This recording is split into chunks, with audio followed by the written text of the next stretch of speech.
Good evening. Good evening, good evening, and thank you for coming along. My name is Adam Sutherland, and I hope this is working. I'm going to just play some tunes. Looks like it's working. All right. I see we have some people here already. Can you let me know if you can hear me okay, or indeed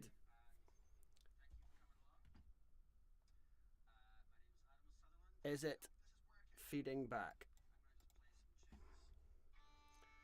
You're going to have to get feedback straight away. This is classic. Okay. Let's just get this sorted. System settings. It wouldn't be the same if it wasn't just some kind of general, like, technical problem immediately. So let's see. Oh, I know how to do this. Forgive me, I've been a little bit delayed because I was listening to the Young Scottish Traditional Musician of the Year Awards, and I was a little bit late sitting down.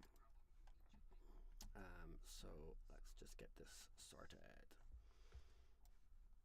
Output. Incredibly, so smooth.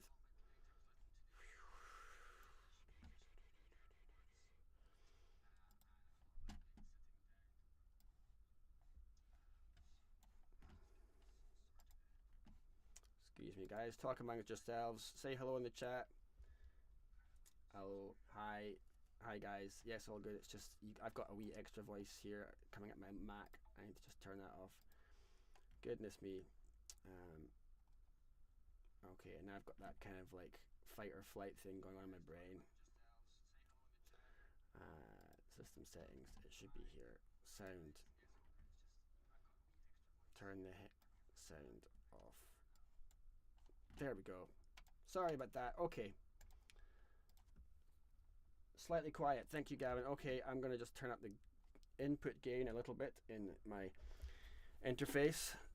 I've got to get it so it's loud enough so you can hear me, but not too loud so it's distorting. So I'm going to play some tunes.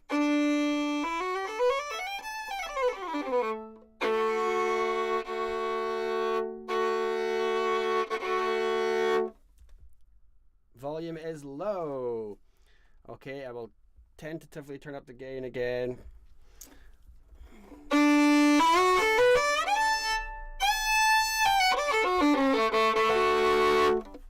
Is anyone else finding that the volume is low?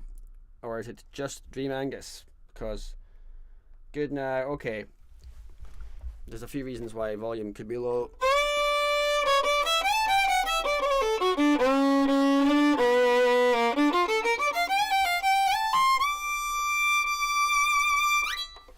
Alright, let's start again, shall we? Welcome everybody to Errogie Music Live. My name is Adam Sutherland, you all know that.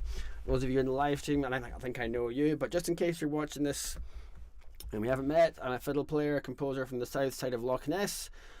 I love Scottish music, I love Irish music, I love writing tunes, I love thinking about tunes, and I have a mission. My mission is to help anyone out there who might be interested in developing their own existing tune writing skills, or even just starting from scratch. I want to help, and I also want to hear. I would love to hear about people's journeys, and it's my favorite thing. And I just feel like there's so many places in the world where you can go, and it's amazing. You can go to learn how to play traditional Scottish music, but also you can go and learn how to play Irish, any of the world music traditions around the world that you can think of. They are having a huge renaissance, although I actually think renaissance is perhaps the wrong word, because renaissance, I believe, means kind of like a rebirth, whereas actually I don't think there's ever been so much interest in terms of the numbers of humans wanting to learn traditional music. So because of that, I'm confused why there's so little interest in writing tunes, when almost the defining feature of traditional music is the tunes. It's the fact that we're playing tunes, or indeed singing songs, because songs have tunes. So that's it. That's my mission. Welcome here. This week we had Burns night recently. I'm going to do something which feels perhaps slightly sacrilegious, maybe even culturally rude. I'm going to like rewrite one of Rabbie Burns's famous songs. If you don't know who Rabbie Burns is, he's like Scotland's most famous kind of cultural icon, I suppose. Writing poetry and songs that are known all over the world. I won't give you a huge big lecture on Rabbie Burns, but I will just tell you about what I'm going to do and why I'm going to do it. We're going to look at one of his famous tunes called My Love is Like a Red, Red Rose. And just in an attempt to try and appreciate how beautiful it is and like why it's beautiful, I'm going to just rewrite it and make it rubbish. And the reason I think it's helpful to me anyway to do this for my own learning about writing music is it helps me, I think, marveling at the glorious beauty of a melody is like, for me, that place of wonder is at the center of my own writing. It's just like a kind of childlike awe at how beautiful sound can be and phrases can be. So for me, like looking at a tune and getting into why it's beautiful, I think maybe down the line that nourishing of an appreciation of beauty influences my own decisions, because I'm kind of habitually looking at what I find beautiful, and then that when you're writing your own tunes and when you're writing your tunes, it's about what you find to be beautiful. And it's also just a reminder, I think, that to me, that's what I think writing music or even making any art should fundamentally be about more than anything else. It's an appreciation of beauty. So we're going to look at this beautiful melody and then change it and then realize just how badly it sounds now that it's changed, and then finally how awesome it is the way it's written. I'm seeing a couple of comments. I'm going to look at these. Linda Rankin, you love writing. You write beautiful tunes, Linda, and I know you're very prolific. So yeah, I hope you enjoy it. So let's go to the tune. I was looking up versions of this tune, and of course there's many. I'm going to just play you a kind of generic version of this. It's a song, of course, so it's got words and different words, obviously, for each round through it. So different words mean that the rhythm will be affected. So I'm going to just do a kind of generic version of this. I'm guessing probably all of you, or most of you, if not all of you, will actually already know this tune. Here it is. My love is like a red, red rose. And I'm just realizing the one I've got here says words by Rabbie Burns, but it says traditional music. So maybe he didn't even write this. Let me know if you know if Burns did or did not write this. But here it is.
Okay, that was my attempt to play it. I haven't actually played this tune in many, many years. I do remember learning it as a boy a long time ago now.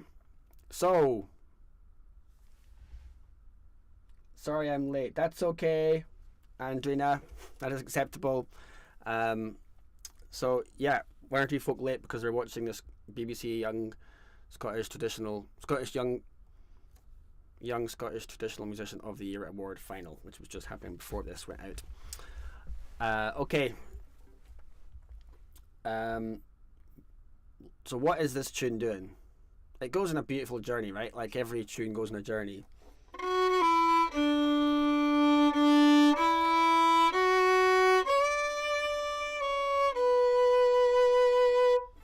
So I'm going to tell you what I think is interesting about that phrase, but I also don't want you just to listen to my opinions. I want you to all be asking yourself, what do I think? What do I feel? And even if you don't have an exact like sentence for what you think or able to exactly pin down, just start to always consult, how does this make me feel? What do I think? And what's interesting or what sticks out?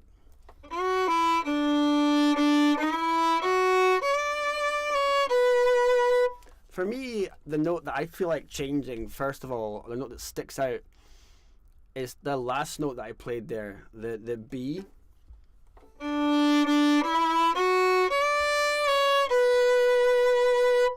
Because up until that B, it's almost like entirely happy.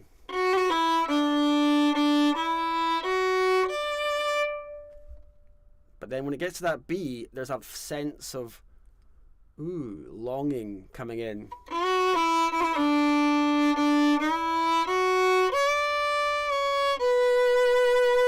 Whoa. And that B, if you're in D major, as I am, I'm in D, the B is the sad note in D.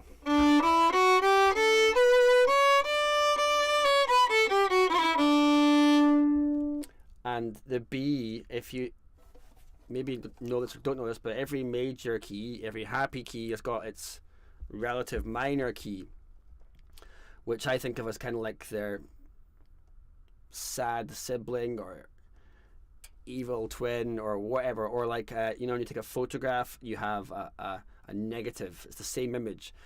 So the minor key of the relative minor key of D major is B minor. So it means basically it's the same note to the scale, but you start a bit lower. If you start on D and go up 8 notes, it sounds happy. If you go down a tone and a half and have but play the same notes in the scale, it sounds sad. So a tone and a half down from D is B, and going from B to B with the same key signature, same hand shape, the same notes, sounds sad. Happy, sad. So that's a little crash course in minor and major relative keys there. Can do more than that later. Quite often I find when I'm teaching that a lot of folk aren't totally exactly sure about what the relative major minor thing is, and I'm happy to explain that more if anyone wants me to, because it's actually quite simple but powerful in music. Because if you're in D major, as we are here, and if you know it consciously, like that's the relative minor key, or if you just instinctively know it, this B is powerful. It makes it sad. So let's change it. I'll play it with the B as it's written, and I'm going to change that just to kind of marvel at what the B does.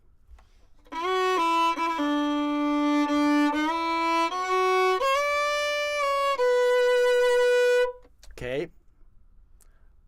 What should we change the B to? In fact, if anyone wants to chuck any suggestions, feel free at any point. I'm going to change it to a non-sad note.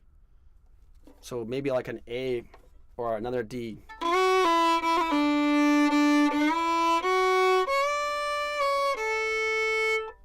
Still quite nice actually, but it's not as sad.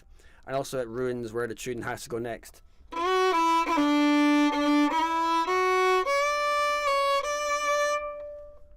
That's also quite nice. Wow, this tune might be quite hard to ruin. Try harder.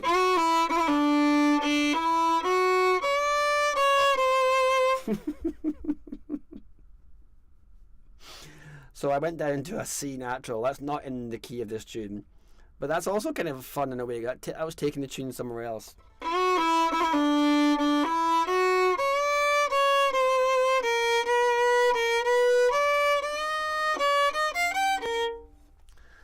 That feels particularly poor taste, what I just did there. I hope I didn't make anyone feel sick at home like I felt sick there.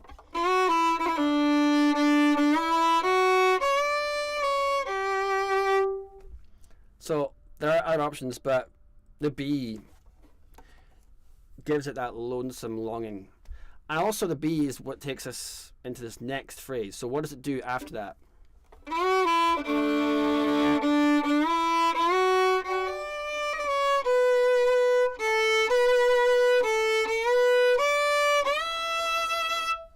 So the B that we've just had isn't done yet. There's quite a lot of B action going on.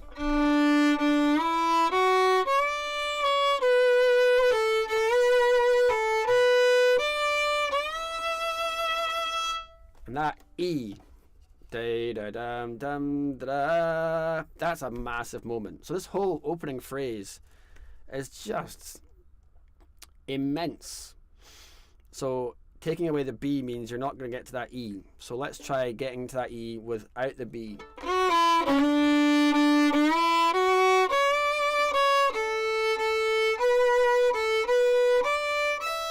You can still get there, but it's not as happening. So the E is the next big note. Let's remove the E.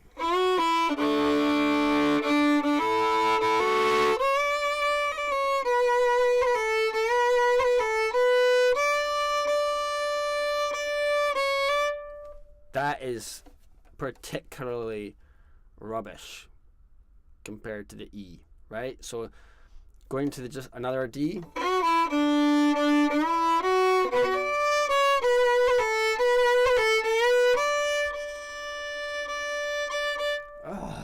Partly because I think you know where the tune goes and you know where it wants to go, but that to me makes me appreciate how the E is gorgeous.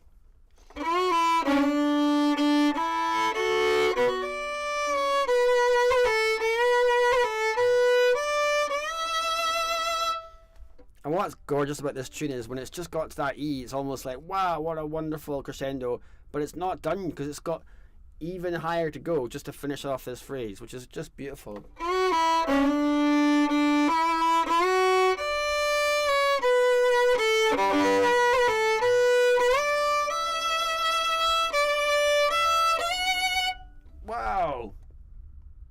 Wow, that's just enormous.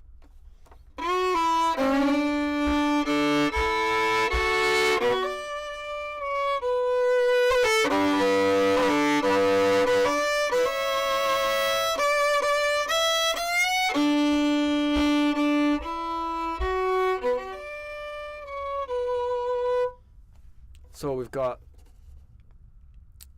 our opening phrase, da da da da da da da da da da da da da da da.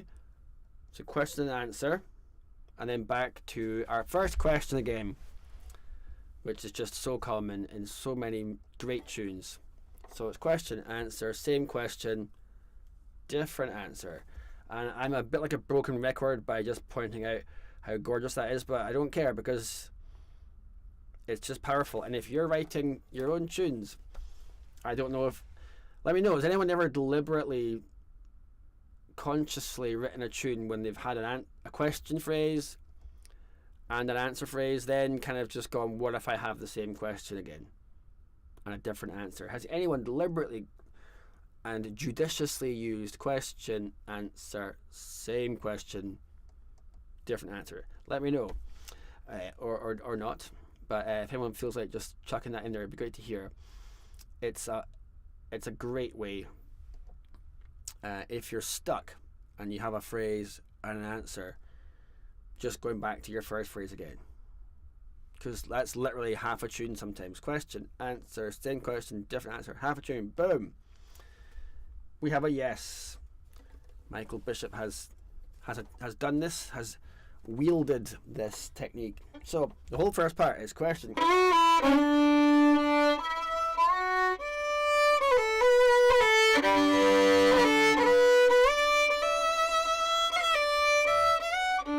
Same question. And the second answer, different answer.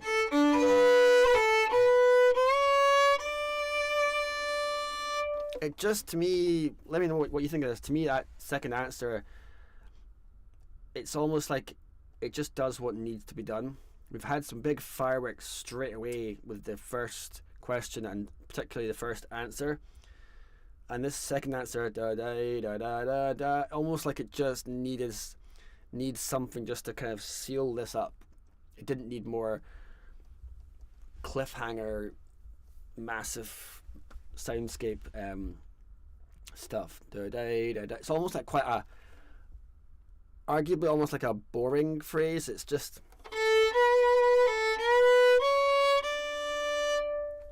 It's just very simple. Doesn't need. So that just tells me that the person who wrote this, whoever it was, whether it was Burns or not, just didn't feel like this phrase needed to do anything other than just what probably came quite naturally. Da-da-da-dum-da-da. That's all it needed to be. So maybe I could ruin this bit of the tune by making this second answer phrase try too hard. I have been very guilty of trying too hard with tunes before, trying for almost fireworks, trying to make something be magnificent when actually the best thing often to do in a particular bit of a tune is actually to not have some gloriously fancy phrase, but just actually something that's quite kind of just functional. And maybe second answer phrases are often, I'm just thinking this right now, maybe they are often need to be just a bit more functional. I don't know. Got some comments here. Traditional Tune Archive says melody is Low in the Broom, 1760 from Caledonian Pocket Companion. Thank you very much, Dream Angus. Much appreciated. So, does that mean it's not written by Burns? Well, whoever wrote it knew what the hell they were doing when they wrote this tune. So this answer phrase, I'm gonna ruin this first part of the tune by making this answer phrase try too hard. So hopefully I will. Yeah, I don't know. Let's find out.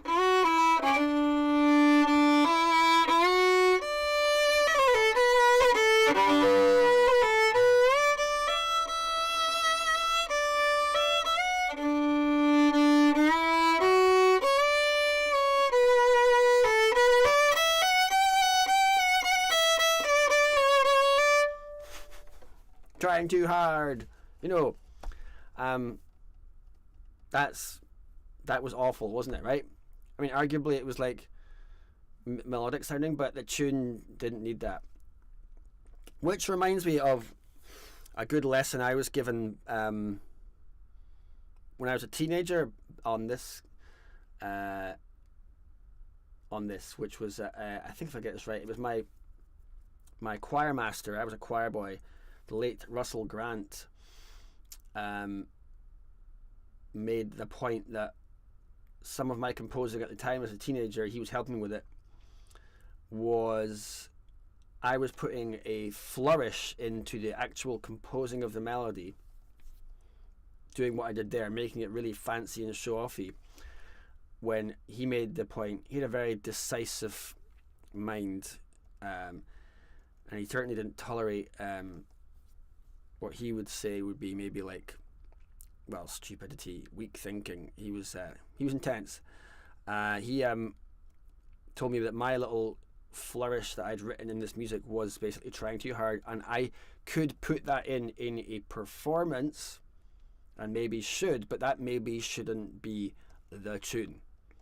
So that's kind of what I'm talking about here, is what I just played there, ruining this tune with a fancy flourishy second answer, is something that you could do when you're playing it. You could like vary the tune and have fun doing that, but don't make that the tune.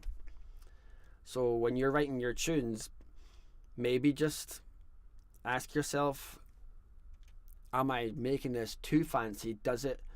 Is what I'm writing perhaps more of something I might chuck into a performance? Or maybe this is the tune, but just be aware that there's a kind of a delineation there. And I can't tell you in your own tunes if what you're writing is one of those two or not. That's a decision for you. But it's just like a kind of, that's a wee tool to put in your toolbox, just that that test. Maybe even when you finish the tune, you could go through your tune, road test it. Does anyone road test their tunes? And road test it, what I mean by that is I just play it lots.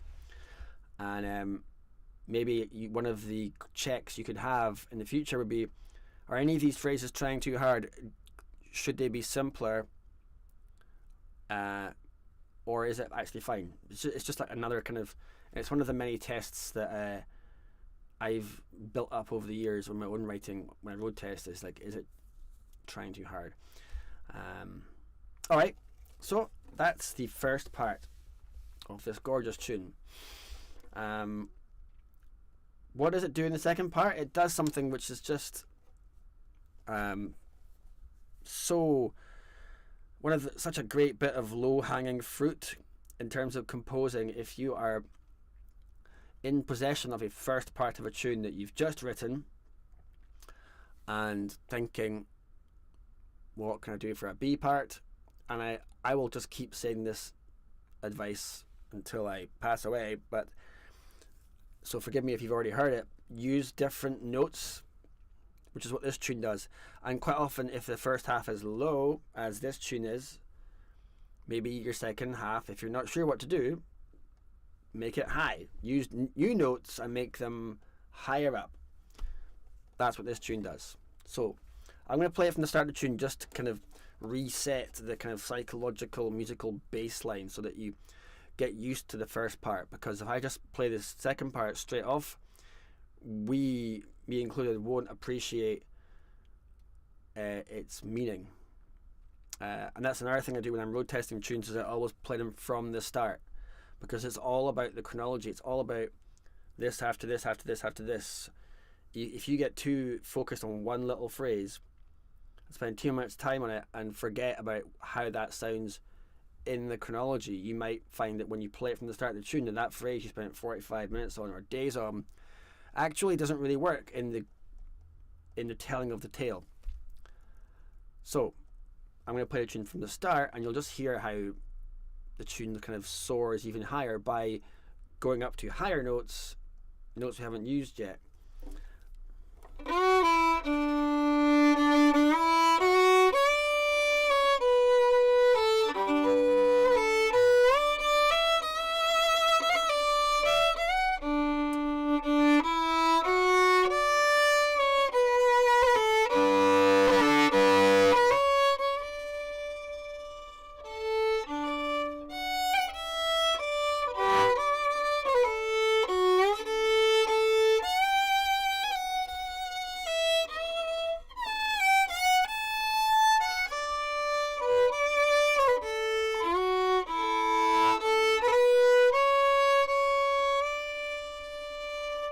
So, yeah, I'm noticing a question in the chat here.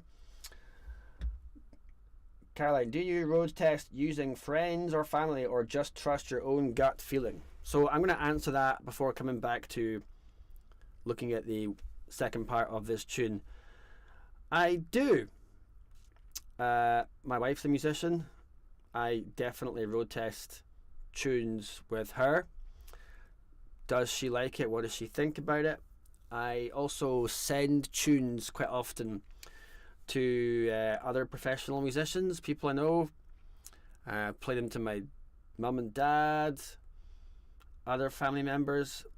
I do, and I'm looking for... when I first started writing, I just really wanted people to say, oh, that's nice, because I was so scared and just terrified of the whole thing. But now I'm a little bit more resilient. I'm looking for people to pick holes in it. Like, for example, if I send it to other professional musicians, including my wife, I might say, does this sound like anything else? Which is a big topic. Let's face it, composing music it's almost like the elephant in the room is yeah, but does it sound like anything else?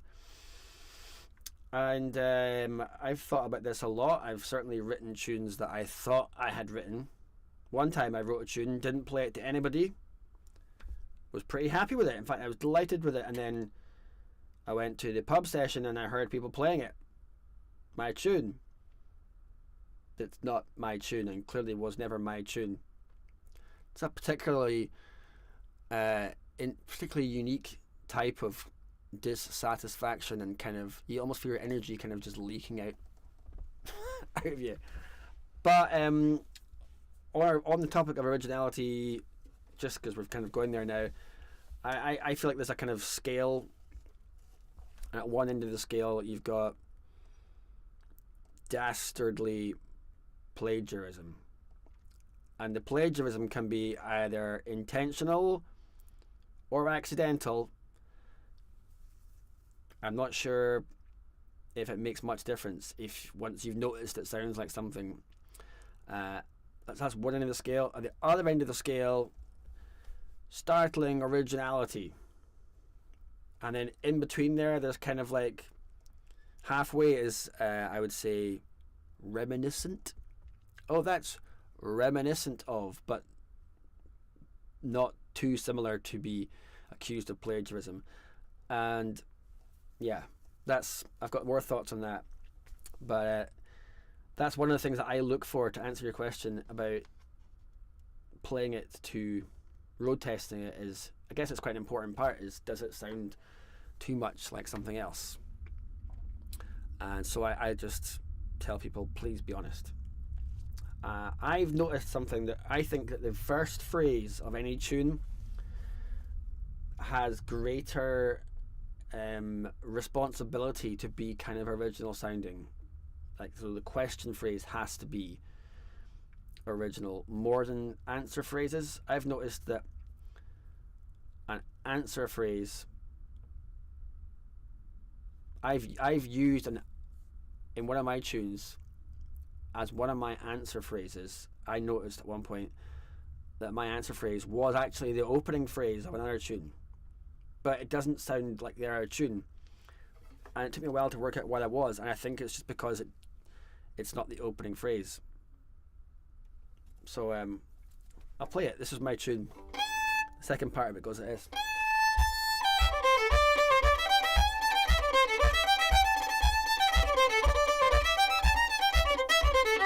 So actually it was the second answer. It was this.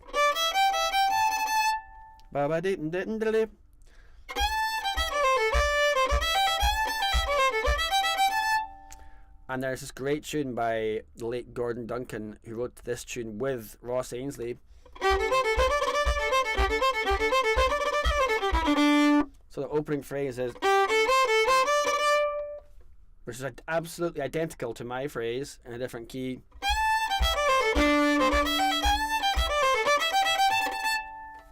But I just realised, I asked loads of folk, am I ripping off this Gordon Duncan Ross Ainsley tune? And everyone said no. I don't think it does sound the same. I think it's because it's the answer phrase. So that's another little just thing, is if you're worried about your tune sounding like too much like something else, if your opening phrase is original enough, I think that has the greatest amount of kind of pressure. I don't like the word pressure, but that's the bit that has to be original enough. It's hard writing tunes sometimes, and that's okay. Maybe it should be hard. Right. I hope that's answered that question for you, Caroline. So I'm going to just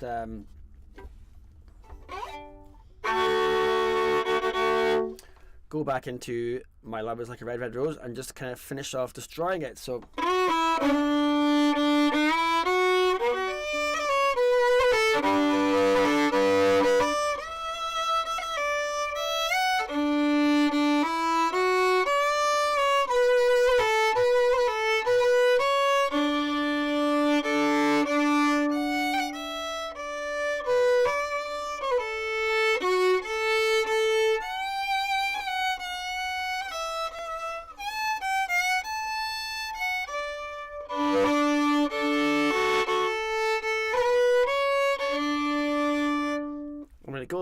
really amazing journey, doesn't it?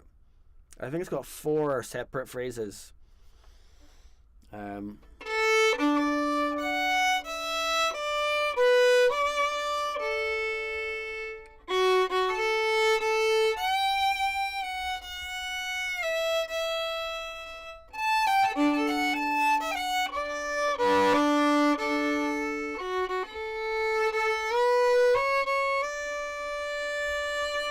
So it's got a different phrasing structure. It just goes off on this wonderful journey.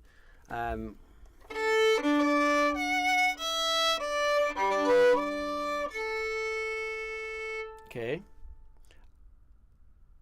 I could ruin that.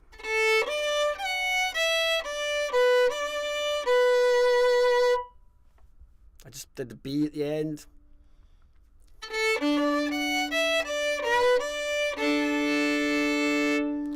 So the fact that it finishes on an A is kind of, it's not leaving you hanging particularly compared to other notes.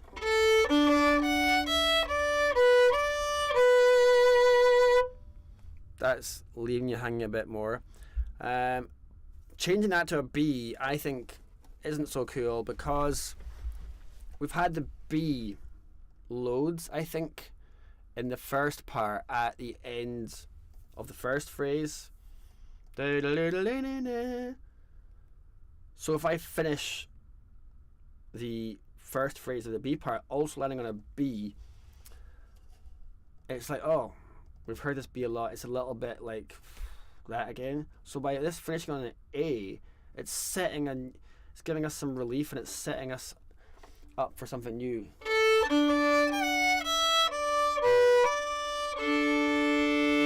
Compared to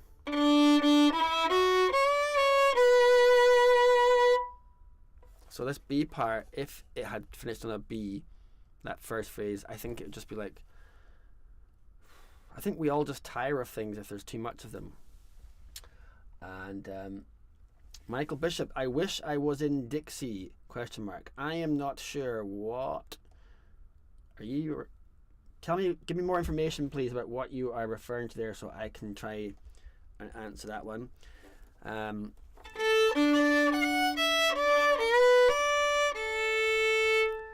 Yeah, it's like, okay, it's not even needing to go to the B. It's like, it's just giving us some relief, and then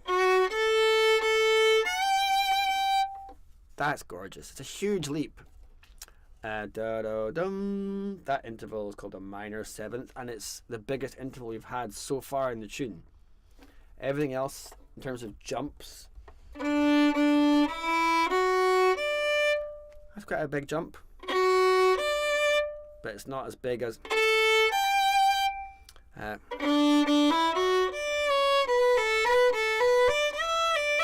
all the rest of the notes in that first part are moving up and down by step, as in 1 note or 2 notes at the max.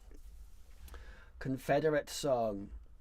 Okay, more information required for me to understand that. I'm probably the last one getting this. Everyone else is probably like on this, but I'm showing my ignorance.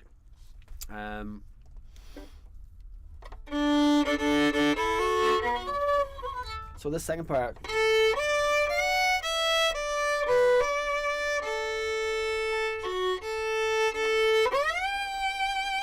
Wow. Big jump. And that's just a different note as well. We haven't had a G. There's been no G's of any kind in the first part.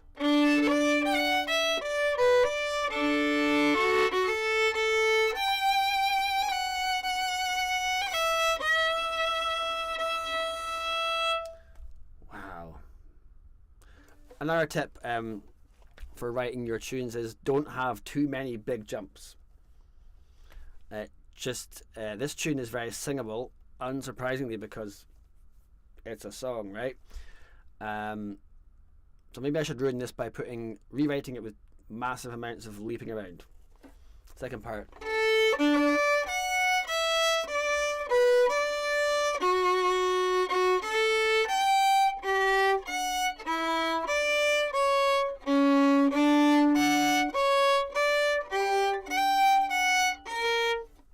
that just sounds horrendous for probably a lot more reasons than I was hoping for. But just to recap, this second part, it's got a lovely opening phrase which does not land on the last note of the phrase, isn't the same as the last note of the first bit of the tune. So it's a different last note. And last notes are important, I think. Last notes have got huge power in the same way as like opening phrases of tunes have got like the most power to either be original or not, and the most power to set up the rest of the tune. Last notes are heavy. They're heavy hitters. That's what I'm trying to say.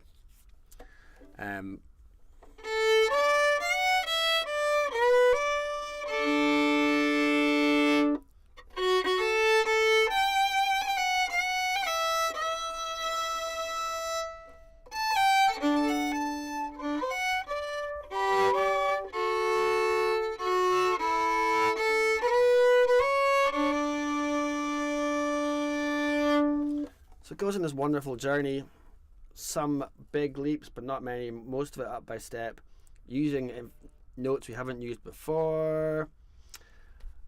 And then what does it do at the very end? Da, da, da, da, da, da. It just takes us home.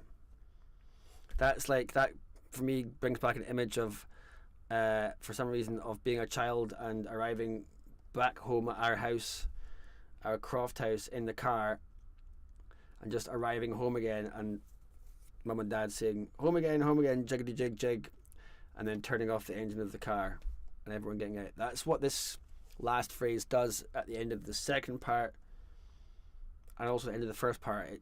It almost acknowledges that we've had a mad journey, and now we've had a nice day out, but we now just need to kind of get home, and we're happy to be home. We don't need to have the last phrase, sending us up Ben Nevis again or wherever we've been. We need the last phrase to kind of just, it's a homecoming. Maybe there's some psychology in that. I don't know. I'm saying a lot of stuff tonight that I haven't even thought about before until I say it out loud. This is almost like my own little talking therapy. Sorry. Maybe the last phrases of tunes are sometimes about just coming home. In other live streams and other classes, I've always said that last phrases should kind of give you energy to go into either the next phrase or to go back to the start of the tune. But there's always exceptions. In this case, in this famous, clearly amazing tune, the last phrase is landing on D. Da, da, da, da, da. We're in the key of D, so landing on a D, or landing on the note, landing on the root note, tends to be what I would personally always actually avoid, because it's almost like a full stop, and I like my tunes to kind of fall, each phrase to kind of fall into the next, but this doesn't, and it works. There's always exceptions.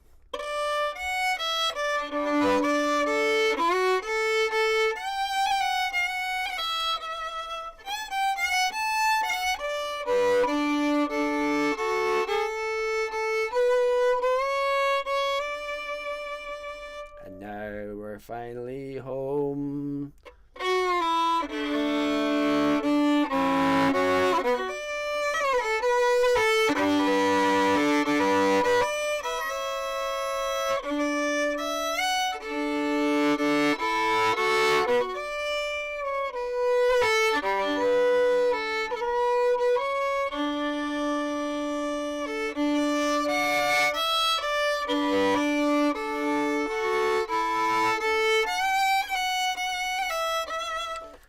Caroline and Andrina, coming home, you like that, Andrina?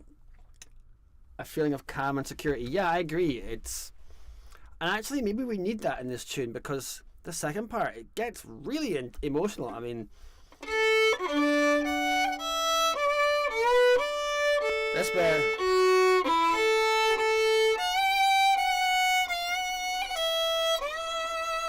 wow, this is intense. At that point, you've almost, I think the high point in the tune is,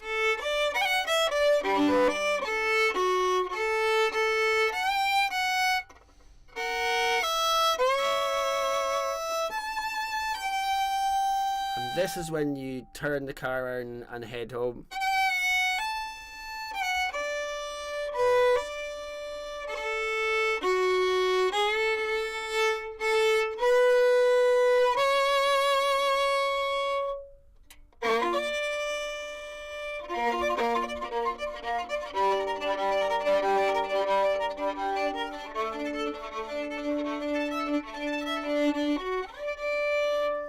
So I haven't actually totally, I mean, I was very dramatic with my thumbnail. I'm going to ruin a Rabbie Burns tune, but I hope I haven't ruined this tune for you. Every time I do this, I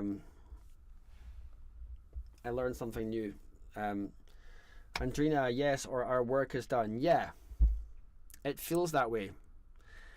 So I don't know if any of this directly will affect your writing. I don't think I'm saying that you should like try and like copy and paste everything that this tune or other tunes that we discussed does. I'm not saying you shouldn't either. I'm just saying that I feel like it almost, just the more we appreciate why things are beautiful and get into it and what we like about it, like that just feeds into our love of melody, and it feeds into things. And just if your central place of writing is a love of melody and love of beautiful melody, that is the best place to come from. So that's kind of what I'm coming from with this. Yeah, and I just didn't even realize how powerful this tune was till I did this. I picked it because I played it with a Ceilidh band last night for a waltz, and I was like, wow, I forgot about that tune. Maybe I'll do that tomorrow night for the live stream. But it's been really interesting, and just hearing the feedback as well, like not just me talking on my own, because it's quite strange sitting in my hut here talking on my own. Normally when I'm teaching a class I can at least see faces even on Zoom, but this is just like I just have this little lens. But the text, the comments really helped me not feel completely bonkers sat on my own here. Okay, ways to avoid the blockage. Yeah, I think, Michael, are you referring to like I don't like to have blockages, but if is that what you're taking from this, let me know if I've got that right. If I've got this right, that you're taking from this that this is nourishing this is kind of feeding your brain's palette of your brain's toolbox for removing blockages of flow of energy of music. Lynn's got a question. Does the tune tell us where it wants to go? Thank you, Michael. That's good. Glad I got that right. Does the tune tell us where it wants to go? I think so. The tune is in charge, and that's getting into a whole thing of like when you're performing a tune, it's almost like riding a horse. The tune, you can try and will the horse to go somewhere, but like you can try and make a tune into something perhaps that it's not, and you might even succeed with that. But I think, Linda, what you just said is interesting. Does the tune tell us where it wants to go? That's interesting, because I like that, because it gets rid of the you. It gets rid of the kind of the bit of you that's like maybe your ego, and just if you're trying to play the tune where it wants to go, then you're what's the word? You are taking your hands off the reins. If it was a horse, you are just like letting the tune be in charge, and you're trying to think of where is this tune trying to go, and how can I help it? If that's what you're saying, that's an interesting way of performing. What does the tune want? On that idea that listening to what the tune wants when you're performing, I've often found that when I'm writing a tune, there's two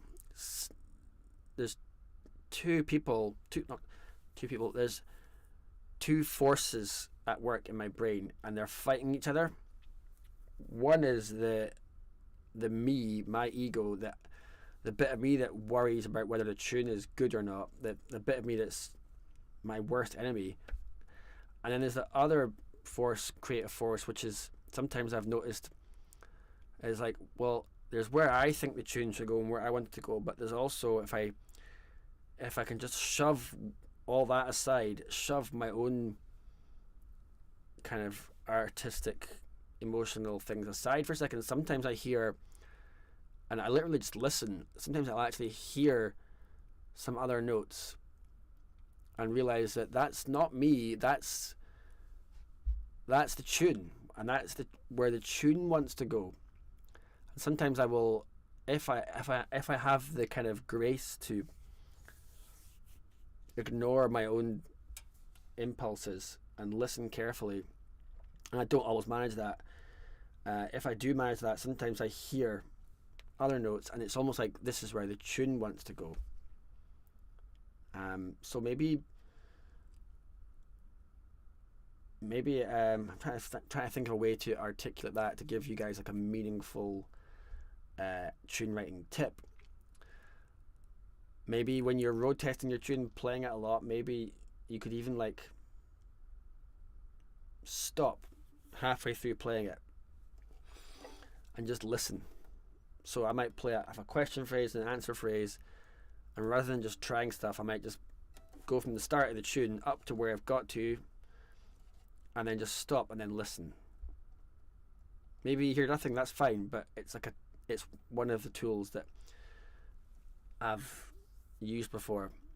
And then because sometimes you just hear the faintest, maybe not a fully formed melody, but even just the faintest direction, like a note, a bit higher or down there. And that's an interesting creative process, and it's kind of a lack of ego, and almost like the tune has its own desires, which is very esoteric and all that, but it's something to try. Yeah. So thank you very much, everyone, for joining me today. I'm going to play you a little bit of something else at the end here. I found some notes last night in between Ceilidh dances when the band leader was calling the dance, and I'm just going to share these notes with you. Hope that's okay. I found these notes because I've been trying to bring in my fourth finger into my little team of left hand note playing fingers. My fourth finger has been benched effectively for my entire life, and pretty much since the pandemic I've been trying to bring it in, and it's taken me years. I'm just starting to get there with my fourth fingers now. Maybe a finger that I can start to count on. It's still nowhere near as experienced, nowhere near as good, but anyway, my point is that as a result of trying to learn something new, I've found some new notes that I wouldn't have found without this. And I'll probably just leave you with this bit of tune and this bit of advice, which is maybe just maybe the best way to write music is to not think about writing music at all, but think about learning new keys, learning anything new on your instrument. Just focus on learning new stuff, and then allowing yourself to be creative with it, or trying to be creative with it, but just the focus not so much on the writing music, but sometimes just focusing on just learning about music. So sometimes, yeah, you might write a tune because you're trying to write a tune, but sometimes for me, I've written a tune by just actually trying to learn how to play the fiddle, which is hard. So this new note,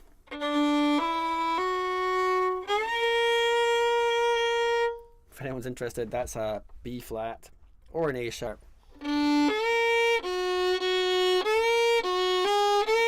It's a big stretch. I've only ever,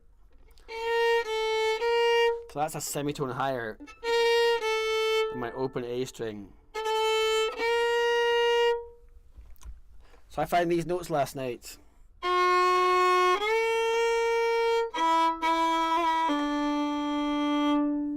And I just was like, oh, I like those notes. And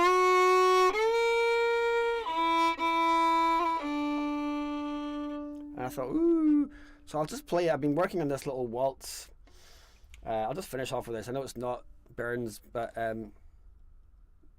I guess I can make that decision. So I've got a work in progress.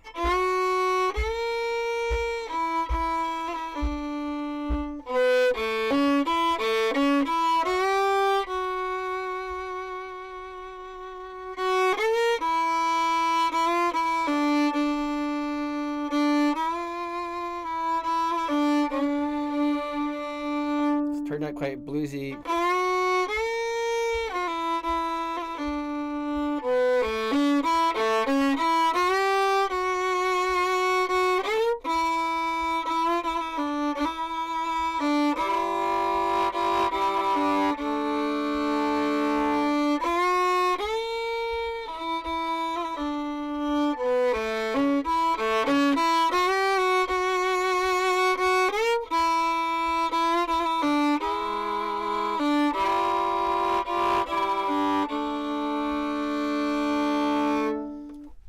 So there, I thought I'd just share that with you.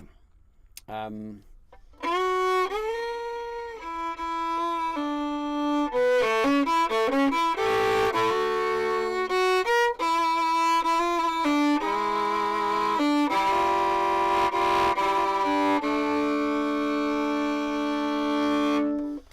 goes on a bit of a mad journey. Yeah, no idea what that's going to be called yet, and I've got to get a second part. But I thought I'd just finish off by just sharing that.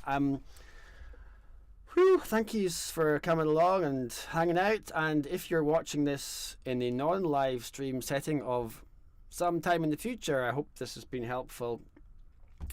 I will check comments if you leave comments after we've finished the live stream. And yeah, I just want to be helpful. I want to help people write, because it's just what I love the most.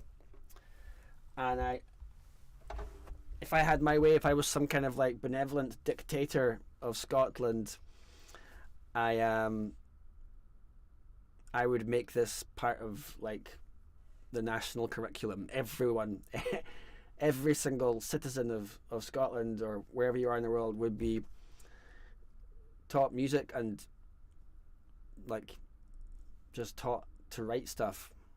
Just as I don't know why this isn't just a huge part of certainly the traditional music world, but I've just gotten so much from this. It makes me happy, and at certain times it's like helped me. I'd love to hear if writing tunes has helped you. If you've been doing it for a while, or if you're new to it, if you imagine it can help you, I would just love to hear. So yeah, I'll just finish off with that. I'll just read some of the last comments. Okay, back to Dixie. Thanks, Petra. Thank you, Dream Angus. Thank you, Michael Bishop. You're very kind as always. And thank Caroline. Thanks, Andrina. Really nice to have you guys here. I think this is the 4th or 5th one of these now, and you guys' energy, you guys turning up and just chucking in comments is making me feel like I'm going to keep doing this.